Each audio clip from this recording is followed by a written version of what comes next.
हम जननायक जनता पार्टी का जो प्रतिनिधि मंडल है, हमारी पार्टी के राष्ट्रीय अध्यक्ष डॉक्टर अजय सिंह चौटाला जी के नेतृत्व में पूर्व मुख्यमंत्री दुष्यंत सिंह चौटाला जी के साथ हरियाणा और पंजाब के गवर्नर साहिबान से मिलेंगे और उनके समक्ष भाखड़ा का पानी का विवाद जो है उस पर हरियाणा का पक्ष मजबूती से रखने का काम करेंगे। आप सबको पता है कि लंबे अरसे से पानी की कमी और विशेष तौर पर सिरसा, फतेहाबाद और हिसार जिला तो आज सूखाग्रस्त घोषित हो गया है। 45-50% से ज्यादा आज हमारे गांव ऐसे हैं जहां पीने का पानी नहीं है या साफ पानी नहीं है। खेती के पानी की तो बहुत दूर की बात है। तो कल हम प्रतिनिधि मंडल जो है वो महामहिम के सामने जाकर के मजबूती से हरियाणा का पक्ष जहां रखेगा, वहीं इस उम्मीद के साथ कि सरकार एक्शन मोड में आकर के पंजाब से इस लड़ाई को जीतकर हरियाणा का हक,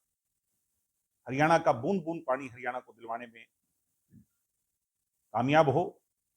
इसके लिए हम इसको लड़ाई को लड़ेंगे। अगर फिर भी सरकार कोई एक्शन नहीं लेती है, सरकार इस पर कोई फैसला नहीं कर पाती है, केंद्र पर दबाव नहीं बना पाती है और हरियाणा का पानी हरियाणा को नहीं मिलता है, तो आने वाले निकट भविष्य के अंदर इसके लिए पूरे प्रदेश व्यापी आंदोलन का आगाज जो है वो जननायक जनता पार्टी कर देगी। पानी से बढ़कर हमारे लिए कोई चीज नहीं है। हरियाणा की जीडीपी कृषि पर आधारित है, हरियाणा का जनमानस कृषि पर आधारित है और कृषि को पानी नहीं होगा तो फिर ये हमारे लिए सिर दर्द की बाजी हो जाएगी। तो मैं पंजाब के सरकार में बैठे प्रतिनिधियों से कहूंगा, हरियाणा आपका छोटा भाई आप मानते हैं, हरियाणा का हक और हुकूक, हरियाणा के लोगों की अस्मिता पर अगर आप हरियाणा की गिरेबान पर हाथ उठाएंगे तो फिर हमें पानी लेना भी आता है और उसके लिए संघर्ष करना भी आता है। इसलिए मान साहब से कहूंगा कि हरियाणा का हक उसे दिया जाए और कल इस विषय को लेकर के हम गवर्नर साहब के पास। मुख्यमंत्री पंजाब के जो सीमांत क्षेत्र हैं पानी को पानी नहीं देंगे। मुख्यमंत्री राजनीतिक रोटियां सेक रहे हैं और मुख्यमंत्री ये भूल गए हैं कि वो संवैधानिक पद पर है और उसी संवैधानिक ढांचे जिसके तहत हरियाणा का निर्धारित पानी हरियाणा को मिलना चाहिए, वो हरियाणा का हक लेना जानता है। मैं मान साहब से कहूंगा कि उंगली सीधी से नहीं तो टेढ़ी से पानी तो हम लेकर के इस गलतफहमी को जितनी जल्दी दूर कर दें और राजनीतिक रोटियां सेकना बंद करें, हरियाणा पंजाब के भाईचारे को ना बिगाड़ें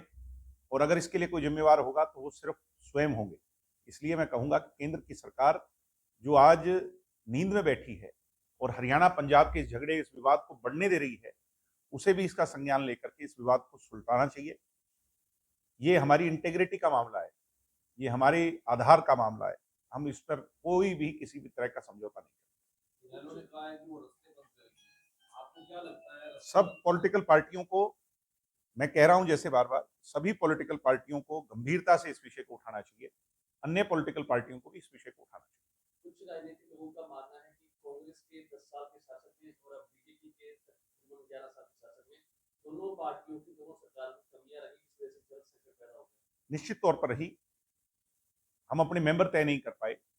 समय समय पर इस विषय पर पंजाब के साथ इस लड़ाई को नहीं लड़ पाए। माननीय उच्चतम न्यायालय सुप्रीम कोर्ट के फैसले के बावजूद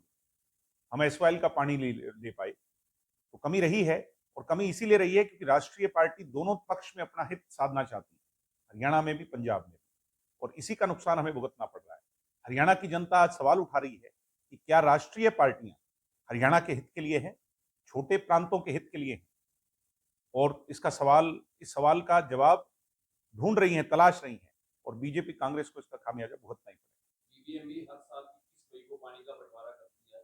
जिसमें दिल्ली का हिस्सा भी आता है। तो आपको क्या लगता है, आप जो है वो टाइम पास कर रही थी या दिल्ली की फ्रस्ट्रेशन निकल रही थी आप? आम आदमी पार्टी कोई मुद्दा ढूंढना चाहती है, राजनीतिक तौर पर हाशिए पे जा चुके लोग अब कोई ना कोई मुद्दा तलाश रहे हैं। हरियाणा में उनको सहारा नहीं मिला, हरियाणा के लोगों ने उन्हें उंगली नहीं पकड़ाई, तो इसलिए वो सिर्फ पंजाब की राजनीति को चमकाने के लिए ऐसा प्रयास कर रहे हैं। मैं फिर से भगवंत मान जी से कहूंगा कि आप बहुत समझदार व्यक्ति हैं, हरियाणा का पानी और उस पर अपनी बदनीयती ना दिखाएं, क्योंकि मैं फिर कह रहा हूं पानी हमारा हक है, जैसे चंडीगढ़ हमारा हक है, जैसे हमारा जो बंटवारा हमारा हक है, वैसे ही पानी हमारा हक है और पानी हम लेकर